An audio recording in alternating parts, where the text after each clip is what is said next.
Talk for me.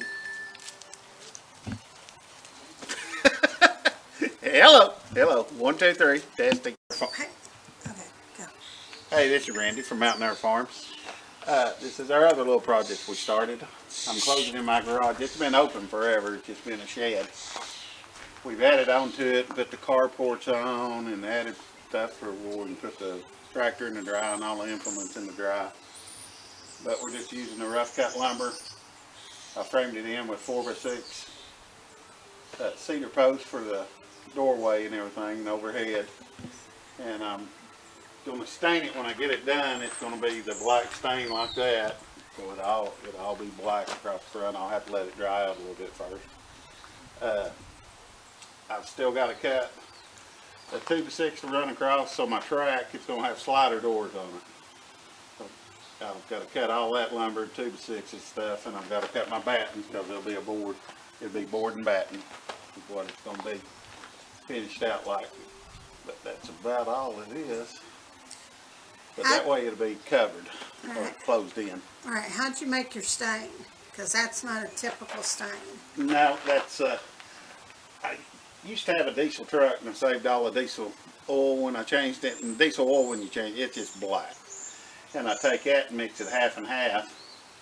Half diesel oil and half diesel. You mix that and the diesel fuel liquefies it a little bit where the stain. And I mean, that's the best stain that you can get. It keeps bugs out, everything out. Okay, that was stained, what, a year ago? Yeah. Okay. Yeah, I mean, it'll last forever. I put it on fences and everything. Everybody says it's not good for the environment and stuff, but it's oil. I mean, it's going on the wood. It's soaking in the wood. It's probably better than all the rest of this stuff you buy out there, all the chemicals and stuff they make paint out of. And it's not going in a landfill. Yeah, it's not going in a landfill. It's repurposing it. But, okay, now the inside. It's messy inside right now. Well, any working garage is messy. But the post inside were cedar going up and across was all cedar.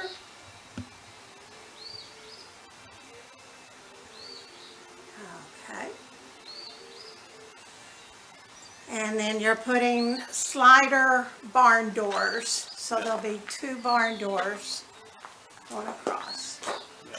Now, I already built me a wood stove, a barrel stove, so I'm going to put insulation on the roof and just put that barrel stove back there, and that way it'll heat it up in the wintertime. If I want to get out here and do something, it'll be heated. Okay. So, but I'm fixing to head to the sawmill, cut up some more wood. We may set you up down there and just let you run for a little bit. And we'll talk then. all right. Okay, we're down here at the sawmill. We tried this yesterday and we filmed the whole thing and the microphone wasn't on. Thanks to the camera person. It's hard to get good help anymore. But I kind of went over when you start on your mill, I always check the bolts and everything, make sure everything's tight. Yesterday when I started, these here was loose and spun around. I noticed my wood was getting a little wavy. But that's what it is. You got to keep an eye on the bolts and stuff, and your tension on the blade. Make sure you got the right tension on the blade. But just basically just keep an eye on stuff and make sure everything's still working the way it is, because everything will get out of whack a little bit here and there. But when the blade's on there, just make sure it's overhanging the correct amount. I think they say like 1/8 of an inch. Just basically where the teeth is overhanging the wheel right there. But I'm going to cut this one up and we'll make it into a cant. Then I'm going to cut my 1x, whatever the cant is, I'll cut them 1x10 or whatever. That's going to be my door, what I'm going to make my door out of. And then I've got my 2x6s and the stuff cut over here, and I've got some 1x already cut over here. But this will be just for the door and my batten that goes on there. But we're going to get started cutting a little bit. Now, what'd you do with the level? I just leave a level. It's one of the magnetic levels down there. That way I can check every time. Check that, and check the saw head. Just because that level, that don't mean your saw head's level. That's what these adjusters come in here. But just keep an eye on both of that, make sure they're level. And your side post. But if you just got a little magnetic level, you can just throw it up on top and it stays there all the time. And it's right there in front of you where you can actually see it.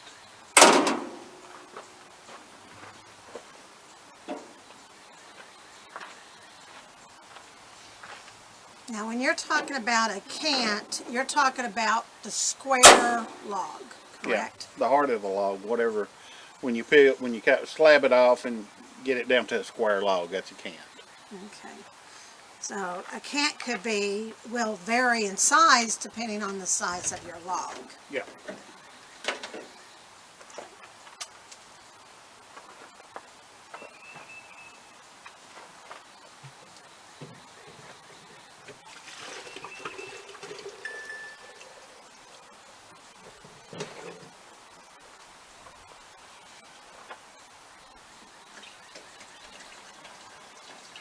And the water, what? Just cool? It keeps the blade cool?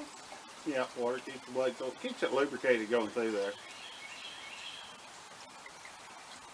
If not, it will get hot and it'll smoke.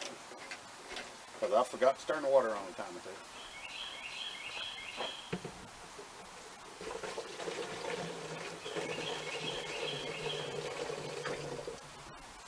two.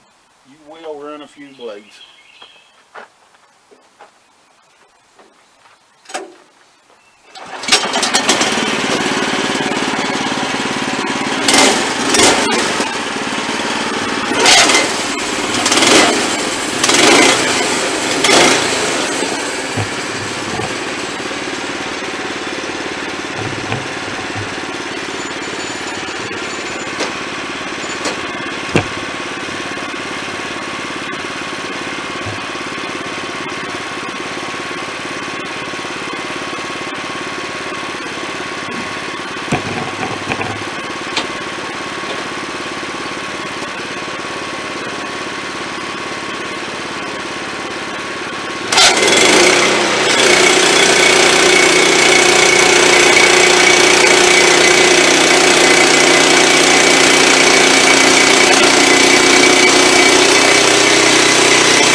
Good firewood, campfire wood, so there's a variety of uses for those. So never mind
start it with that can.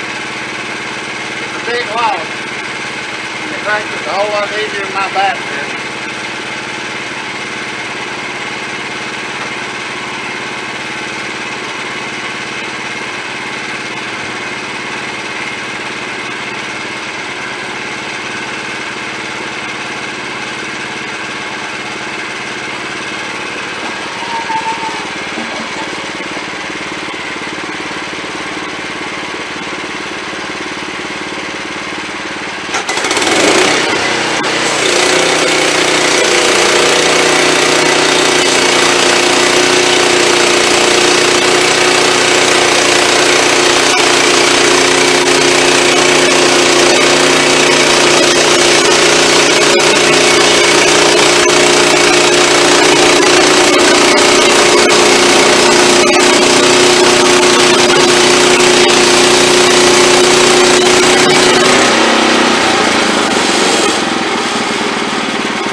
you can cut your slabs? Yep. Now you've got your cant cut, and you can see how many boards you can get out, what dimensional lumber you can get out of this one log. So we've got a 10, about 10 by 10 cant. So I can get 10 1-inch boards out of it. That's 10 inches wide. And that'll cover, that'll be 100 inches. A little over 8 foot wall, you know, if you put them side by side on the wall. So that'd be quite a bit. Or if you cut them 1/2 inch, you could get your 16.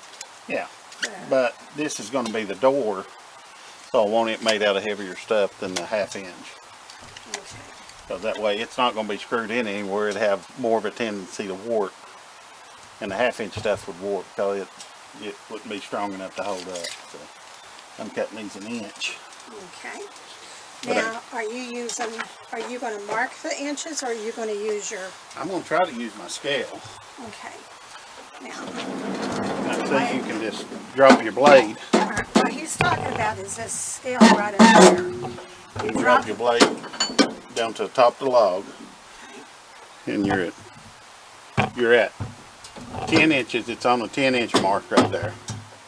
So to cut 1 inch, just drop it down to 9.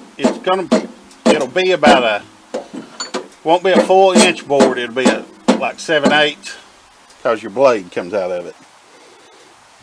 Okay. So you'll end up with a board about that thick. And that's what I 1 want. inch or 10 inch. Now, if you weren't doing 1-bys, so like if you were doing 2x4s, you could You just actually lay it out. Say, okay, well, I can get, you know, it's a 10-inch wide, so I can get. Yeah, so I mean, you just Somebody measure else down, with 2x4s. if you're doing a full 2x4, measure down 4 inches, cut it, measure down 4 inches, cut it, then flip it over, and then stack all 3 of them up there, and then you cut it at 2 inches, and you'd have your 2x4s. Okay, so would it depend on what you were cutting?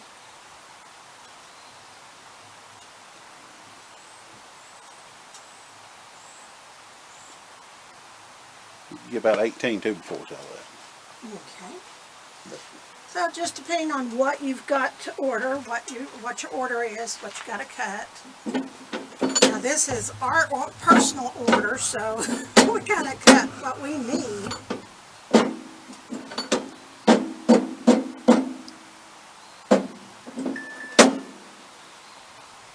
And always, when you set that, I always make sure that it hooks in the teeth. That way it don't move on you going down there, or it don't go up and down the board. Okay, so it's always locked in other words. Yeah. Okay. I'm going to get slabbing these up. Well, we're gonna watch you slab up a few, and we'll just.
little break and eat a bite. I'm just going to continue slabbing this up. I'm probably going to cut one more after this, so I'll have enough for my cribbing and stuff. But after that, Okay, we'll come back. He's going to, like he said, he's going to take a little break. We're going to charge up some batteries. He's got another, he's going to cut this one all the way down 1 inch a piece. He'll get about 10 out of this one. And he's got another log he's going to cut. And then we're going to probably assemble the doors this afternoon and put the tracks up, correct? yep.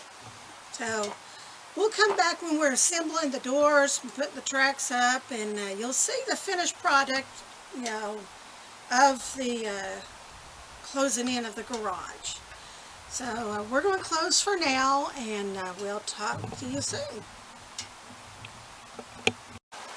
Hey, when we left you the last time, we was down there sawing our batting and our trim from up here at the garage. We put it on, and we'll put on most of it. I still like a few little pieces I'm going to try to finish up. But that's what we're going to do this morning. We're going to build the doors later on this afternoon. We'll show you a picture of them when we get them built and up. Okay. All right. So it's probably 2/3 done, our garage enclosure. Trying to step back enough to get a full view of it.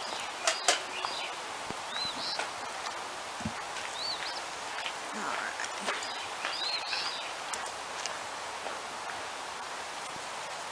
So we'll be finishing this up this afternoon and working on the doors, and we'll show you the end product once it's done.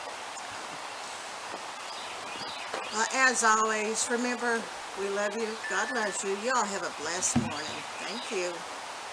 Thanks for watching.